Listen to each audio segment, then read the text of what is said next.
अस्सलाम वालेकुम वरहमतुल्लाह। पहले आप ये एक दो वीडियोस देखें, फिर उसके बाद इसके बारे में बात करते हैं जो आपने टॉपिक देखा है। इंजीनियर मोहम्मद अली मिर्जा साहब का इल्मी मकाम मुलाहजा फरमाएं। बुखारी मुस्लिम दोनों में हदीस है, नबी इस्लाम घर में एंटर हुए। ये बिल्कुल झूठ है। हदीस में घर में आने का जिक्र नहीं है, बल्कि दाखिलल मस्जिद के अल्फाज हैं। आप सल्लल्लाहु अलैहि वसल्लम मस्जिद में तशरीफ लाए। आगे चलें। आपने देखा कि एक छत से रस्सी लटक रही है, ये भी गलत है। रस्सी छत पर से नहीं लटक रही थी, बल्कि दो सुतूनों के दरमियान बंधी हुई थी। ये लिहाजा इंजीनियर साहब ने यहाँ पर भी झूठ बोला। तो बताया गया जो आपकी बेटी है ना ज़ैनब, ये भी झूठ है। यहाँ ज़ैनब से मुराद आपकी बेटी ज़ैनब नहीं है, बल्कि उम्मुल मोमिनीन हजरत ज़ैनब बिन्ते जाश मुराद हैं। हैरत है कि ऐसे शख्स को लोग इल्मी किताबी कहते हैं। तो ये आपने देखा कि वो बता रहे हैं कि 3 जगह पे उन्होंने झूठ बोल दिया, मतलब उनको हदीस की समझ नहीं आई, तो उन्होंने किस तरह से वो बात को अपने तौर पे बता दिया। तो इससे हमें ये पता चलता है कि इंजीनियर साहब की कहीं पे बात गलत भी हो सकती है।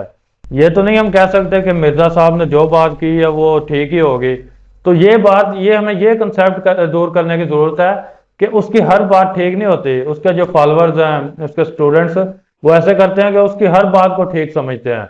तो ये बात समझने की जरूरत है कि उसकी हर बात ठीक नहीं है। और अब आप ये दूसरी वीडियो देखें, इसमें आपको पता चलेगा कि मिर्जा जेलमी साहब की अरबी कैसी है, वो तर्जमा कैसा करते हैं। उससे भी आपको क्लियर होगा कि उसकी हर बात हमें एक्सेप्ट करनी चाहिए या नहीं। तो ये दूसरी वीडियो देखते हैं। उसके साथ ही अगर कोई बंदा चैनल पे न्यू है तो चैनल को सब्सक्राइब कर ले। तो चलिए वीडियो स्टार्ट करते हैं। नॉर्मल बात हम मानते हैं इंजीनियर साहब को अरबी आती है। खैर मैंने तो बाद में अरबी भी सीख ली है। साहब को अरबी आती है। अब इंजीनियर जैसा बंदा जिसको अरबी आती है और वो कह रहे हैं कि मैं कुरान पाक की जो अरबी है उसकी फिलबदी कर सकता हूँ।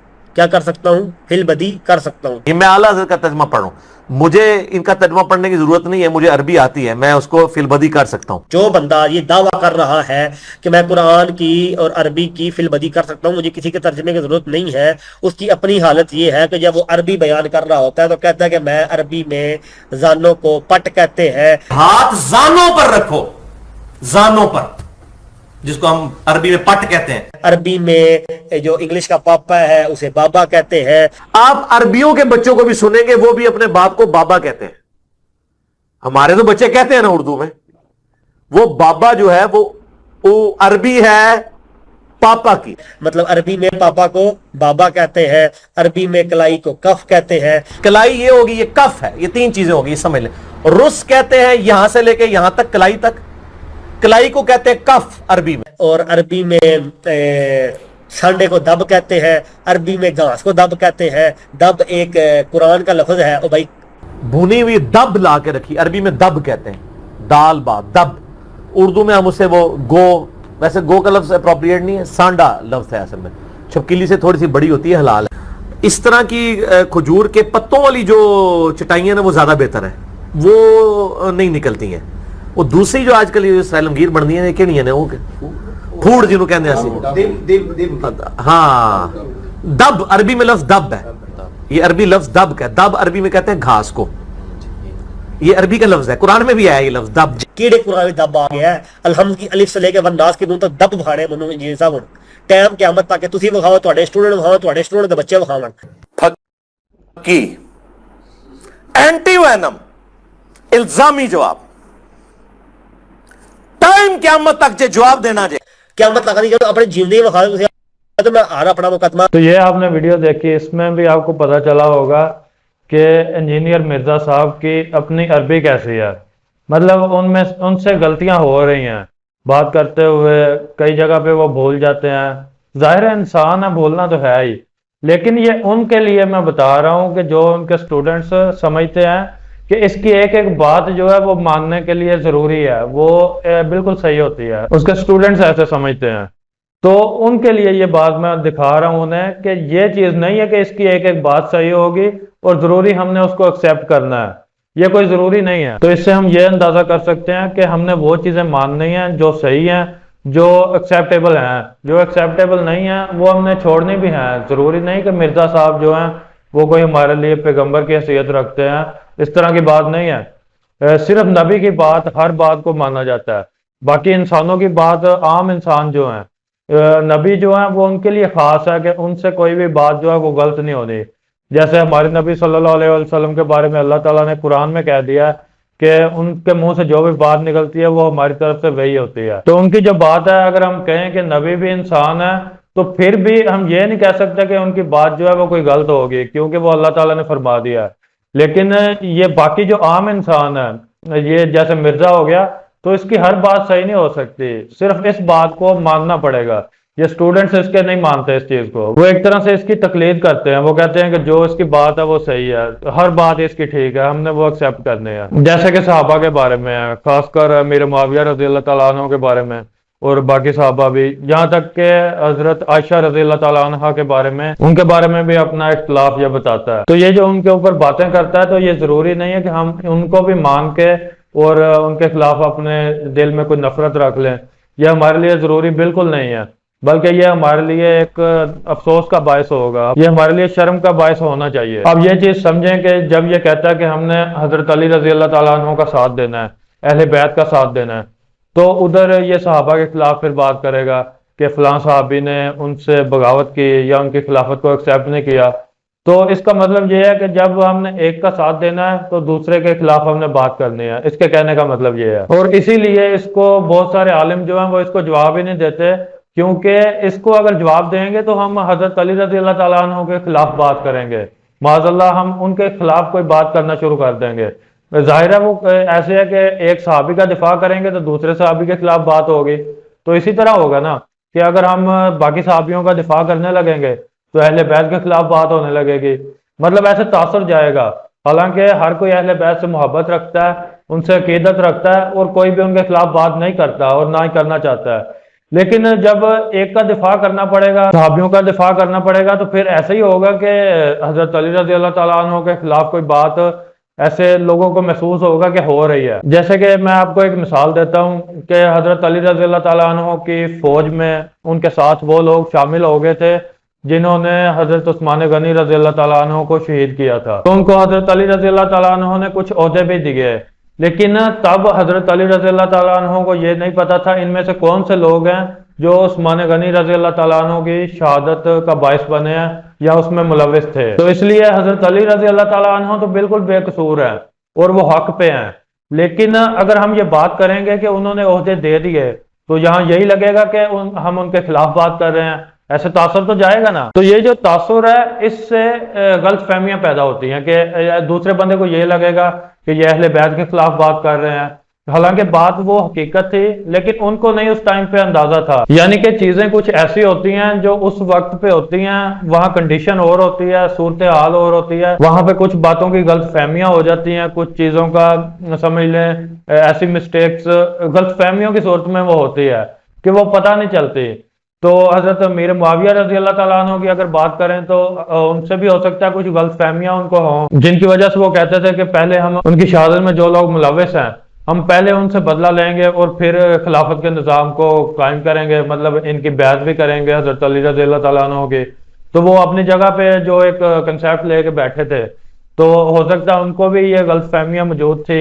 वो भी सोच रहे थे कि इधर लोग मौजूद हैं, इनकी फौज में बागी लोग मौजूद हैं जिन्होंने उनको शहीद किया था, उस्मान गनी रज़ी अल्लाह तआला अन्हु को। तो हर किसी का अपना एक कंसेप्ट था, उधर सूरत हाल डिफरेंट थी, कंडीशंस उस टाइम पे जो है वो और थी।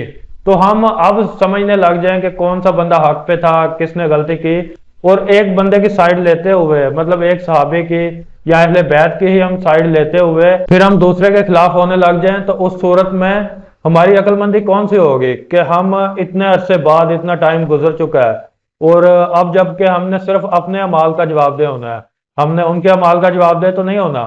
तो हम अगर अब साइड लेते फिरें कि हमने उस साइड पे होना था, जैसे कि मिर्जा ने भी कहा कि अगर हम तब होते तो हमने तलवारें निकाल लेनी थी सहाबा के खिलाफ, जैसे अमीर मुआविया रज़ी अल्लाह तआला अन्हु के खिलाफ कहता है, तो उनके साथ और सहाबा भी थे, तो उनके खिलाफ हमने तलवारें निकाल लेनी थी और हजरत अली रज़ी अल्लाह तआला अन्हु की साइड पे हमने हो जाना था। तो ये किस हक से तुम बात कर रहे हो जबकि तुम उधर मौजूद भी नहीं थे और तुमने वो वक्त देखा भी नहीं है। और इस चीज का शुक्र भी करना चाहिए कि हमें उस फितने का सामना नहीं हुआ, कि उस वक्त काफी सारे सहाबा ना इस परेशानी में थे कि हम कौन सी साइड लें और क्या करें, वो बड़े परेशान थे। کہ اسلام کے اندر ایک ایسا وقت آ گیا ہے، اسلام کے دور میں ایک ایسا وقت آ گیا ہے کہ ہمیں پتہ نہیں چل رہا کہ کس سائڈ پہ جائیں۔ کافی سارے صحابہ ایسے بھی تھے، ان کے نام نہیں مجھے یاد، بہرحال یہ بھی مرزا صاحب خود بھی بتاتے ہیں ان کے نام، اور جو بندہ ہسٹری پڑھنا چاہتا ہے وہ پڑھ لے، مطلب جو بندہ بہت ہی شوق رکھتا ہے کہ میں نے ہسٹری پڑھنی ہے وہ پڑھ کے دیکھ لے۔ کافی سارے صحابہ ایسے تھے وہ پریشان تھے کہ ہم کریں کیا، کس سائڈ پہ جائیں، تو یہ صورتحال بھی تھی۔ لیکن یہ مرزا صاحب اب بیٹھ کے کہتے ہیں کہ ہم نے یہ سائڈ لے لینی تھی اور یہ کر دینا تھا، دوسرے کے خلاف ہم نے تلواریں نکال لینی تھی۔ تو یہاں یہ ایک بہت بڑی بیوقوفی ہے کہ بندہ اب بیٹھ کے شروع ہو جائے، تو ان کی توہین کسی کی تو ہوگی، چلو مان لیا کہ حضرت علی رضی اللہ تعالیٰ عنہ کی توہین نہیں ہو رہی، لیکن دوسروں کی تو ہو رہی ہے، دوسرے صحابہ کی ہو رہی ہے۔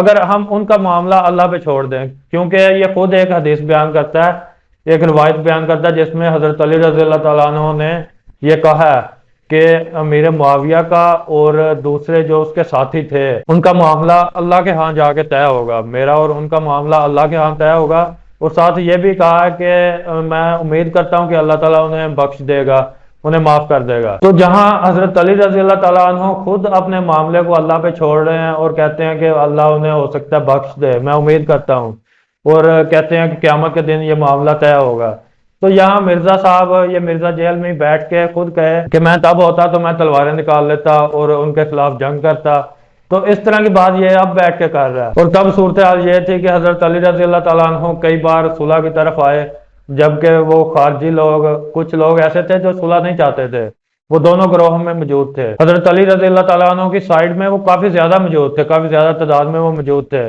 اس میں حضرت علی رضی اللہ تعالیٰ عنہ کی کوئی غلطی نہیں ہے، وہ اس سائڈ پہ موجود تھے اور اندر سے وہ ظاہر بھی نہیں کرتے تھے اور وہ لڑائی کرواتے تھے، جبکہ حضرت علی رضی اللہ تعالیٰ عنہ بھی صلح کرنا چاہتے تھے تو صلح نہیں ہونے دیتے تھے۔ جب بھی یہ آمنے سامنے ہوتے تھے، حضرت علی رضی اللہ تعالیٰ عنہ اور امیر معاویہ کا گروہ جو ہے یہ آمنے سامنے ہوتے تھے، تو جنگ نہیں بھی کر رہے ہوتے تھے، صلح کرنا بھی چاہتے ہوتے تھے، تو جو یہ خارجی لوگ اندر ہی موجود ہوتے تھے یہ ادھر سے تیر چلا کے کوئی بھی ایسا کام کر کے مطلب جنگ کو سٹارٹ کر دیتے تھے۔ تو ایسی صورتوں میں یہ چیز ہے کہ ہم کسی کی بھی اگر سائیڈ لینے لگیں گے، ایک کا دفاع کرنے لگیں گے تو دوسرے کے خلاف بات ہو جائے گی۔ لیکن یہ مرزا جیل میں یہ اس چیز کی احتیاط نہیں کر رہا، یہ نہیں سوچ رہا کہ میں صحابہ کے خلاف میری طرف سے بات چلی جائے گی، کیونکہ ظاہر ہے اہل بیت کا جب حد سے زیادہ دفاع کرنے لگے گا، دفاع کرنا بھی چاہیے، لیکن یہ چیز ہے کہ جیسے نبی پاک صلی اللہ علیہ وسلم کی ایک حدیث ہے کہ کچھ لوگ حب علی میں اور کچھ بغض علی میں جو ہے وہ گمراہ ہو جائیں گے۔ تو حب علی میں گمراہ ہونے والی بات یہی ہے کہ وہ صحابہ کے خلاف پھر اپنی رائے دینے لگ جائے گا کہ ان لوگوں نے یہ کیا تو میں اپنی رائے دیتا ہوں کہ وہ لوگ حق پہ نہیں تھے۔ تو یہ چیز ہے کہ اپنی رائے نہ دیں، آپ یہ کہیں کہ حضرت علی رضی اللہ تعالیٰ عنہ بالکل حق پہ تھے، لیکن جو لوگ، جن لوگوں نے انہیں ایکسیپٹ نہیں کیا تھا، ہمیں نہیں پتا کہ ان کی نیت کیا تھی۔ ساتھ یہ بھی تو بتائے نا کہ وہ صحابہ تھے، اور وہ صحابہ جو ہیں ان کی نیت پہ ہم شک اس لیے نہیں کر سکتے کیونکہ وہ حضرت محمد صلی اللہ علیہ وسلم جو کہ ہمارے نبی ہیں ان کے اسٹوڈنٹ تھے، ان کے شاگرد تھے، ان سے انہوں نے تربیت لی تھی، تو ہم اس لیے کوئی شک نہیں کر سکتے ان کی نیت پہ کہ ان کی نیت خراب تھی، یہ نہیں ہم کہہ سکتے۔ بس یہی کہہ سکتے ہیں کہ ایک اختلاف تھا، وہ اللہ تعالیٰ کے ہاں جا کے وہ اس کا فیصلہ ہوگا، ہم نے کوئی اس کا رائے نہیں لینی۔ باقی اختلاف بیان کرتا ہے کہ چلو جو انہوں نے چیزیں کی وہ ہسٹری بیان کرے، اپنی رائے تو نہ دے کہ یہ وہ لوگ غلط تھے یہ ٹھیک تھے۔ اگر اس طرح سے رائے دے گا تو پھر یہی چیز ثابت ہوگی کہ یہ حب علی میں بہت آگے جا رہا ہے اور امیر معاویہ کے بغض میں بہت آگے جا رہا ہے، یہی چیز ثابت ہوگی۔ اور پھر اس سے ایک اور صورتحال پیدا ہوگی کہ لوگ اس کو جواب دیں گے اور جواب دیتے وقت وہ امیر معاویہ رضی اللہ تعالیٰ عنہ کو صحیح کہیں گے اور حضرت علی رضی اللہ تعالیٰ عنہ کے خلاف کوئی نہ کوئی بات ان کی طرف سے وہ کوئی تاثر چلا ہی جائے گا۔ تو اس صورت میں اس کی وجہ سے ہی، مرزا کی وجہ سے ہی لوگوں سے بھی یہ غلطیاں ہوں گی کہ وہ یہ کام کریں گے۔ حالانکہ ہر مسلک، جو بھی مسلک ہے وہ اہل بیت سے محبت رکھتا ہے، ان سے عقیدت رکھتا ہے اور ان کی شان بھی بیان کرتے ہیں، لیکن کام یہی خراب ہوتا ہے کہ جب ایک کا دفاع کرنا پڑتا ہے تو دوسرے کے خلاف تاثر چلا جاتا ہے۔ تو یہی چیز مسئلہ ہے، یہ مرزا اس چیز کو نہیں سمجھتا۔ یہاں پہ اس کی نا بہت بڑی بیوقوفی ہے کہ یہ اپنی رائے دینے لگ جاتا ہے، پھر ایک کے خلاف تو بات ہو جاتی ہے جب اپنی رائے دیتا ہے۔ تو میں نے آپ کو کچھ کلپس بھی دکھائے ہیں، ان سے یہ بھی پتہ چلتا ہے کہ اس سے کافی غلطیاں ہوتی ہیں، جیسے عربی کو سمجھنے کے حوالے سے اور باقی حدیثوں کو سمجھنے کے حوالے سے وہ بھی غلطیاں ہوتی ہیں۔ اور اس کے علاوہ اگر آپ علمی جواب سننا چاہیں نا، جو اس نے باتیں کی ہیں، میں نے تو ویسے بتایا نا کہ ایک ادب کا تقاضا ہے کہ ہم ان معاملوں میں نہ ہی پڑھیں اور ہم گمراہی سے بچے رہیں گے۔ یہ ہمارے لیے ویسے ہی ہے کہ ہمارے لیے نا، ہماری رہنمائی کے لیے، ہماری بھلائی کے لیے یہ ایک تقاضا ہے کہ ہم ان چیزوں سے بچے رہیں، ان چیزوں میں پڑے ہی نہ، کسی کے خلاف اپنی رائے نہ دیں۔ یہ چیز میں نے بتائی ہے۔ لیکن اگر آپ علمی جواب چاہتے ہیں تو آپ یوٹیوب پہ سرچ کریں انجینئر محمد علی مرزا فیس آف لکھیں گے نا تو آپ کو ایک پلے لسٹ ملے گی، وہ ڈاکٹر حافظ زبیر صاحب نے بنائی ہے، ایک پوری پلے لسٹ۔ اس میں انہوں نے اس کے سارے نا، اس کی جو بھی یہ دلیلیں دیتا ہے ان کا سارا ایک جواب انہوں نے باقاعدہ بنایا کہ کون کون سی یہ روایتیں ضعیف بیان کرتا ہے۔ باقی اس چیز کو اگر میں ایکسپلین کرتا رہوں تو یہ ویڈیو بہت لمبی ہو جانی ہے، کیونکہ اس کو جتنا ایکسپلین کیا جائے وہ کم ہے۔ دونوں طرف سے کافی چیزیں وہ بندہ اگر بیان کرتا رہے نا تو جیسے کہ میں نے کہا کہ یہ بھی تاثر چلا جاتا ہے کہ دوسرے کو ہم غلط کہہ رہے ہیں، کیونکہ جیسے کہ میں نے بتایا کہ حضرت علی رضی اللہ تعالیٰ عنہ نے اپنی طرف سے کوئی غلطی نہیں کی، وہ حق پہ تھے، بالکل حق پہ تھے، لیکن ان کے گروہ میں یہ خارجی لوگ موجود تھے، وہ ایسے لوگ موجود تھے جو کہ عثمان غنی رضی اللہ تعالیٰ عنہ کے شہادت کے قتل میں، ان کے قتل میں شریک تھے۔ تو بات کو یہاں پہ مکمل کرتے ہیں، اس ویڈیو کو یہیں پہ اینڈ کرتے ہیں، ملیں گے انشاءاللہ نیکسٹ ویڈیوز کے ساتھ۔ السلام علیکم ورحمۃ اللہ۔